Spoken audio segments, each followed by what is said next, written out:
Des acronymes, des affichettes, des surblouses, des gants, des masques. Depuis 10 mois, les soignants ont vu leur quotidien bouleversé par le Covid.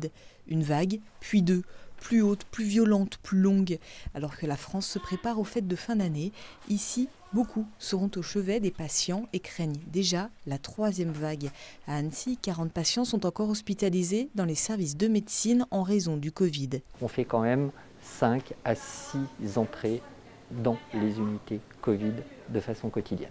Ce qui reste actuellement en hospitalisation, on est au même taux que ce qu'on avait au maximum de la première vague. Donc oui, on est sur quelque chose d'élevé. 10 lits sont disponibles ce 23 décembre dans l'unité Covid 1 sur 55.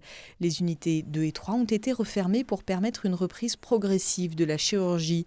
123 lits Covid en tout, tous occupés au pic de la deuxième vague. Après un plateau stable depuis début décembre, le taux d'incidence remonte dangereusement. On est fatigué, on aimerait éviter tout ça. Mais bien sûr, s'il faut le faire, il faudra qu'on le fasse.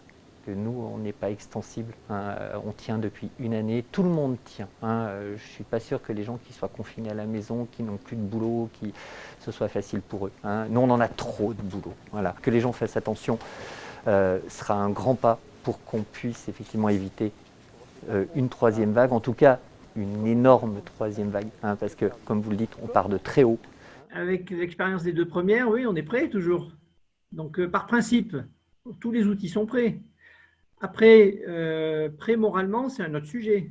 Si jamais il y avait une troisième vague, on sent bien qu'il faudrait rediminuer les moyens, mais moralement, ça va être un coup dur. Et ce coup dur, je ne sais pas comment on arrivera à le gérer.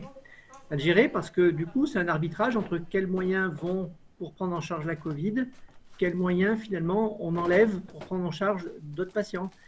8 blocs de chirurgie sont ouverts à l'hôpital d'Annecy sur 15 habituellement, avec un taux d'incidence de 205 patients positifs pour 100 000 habitants contre 139 à l'échelle nationale.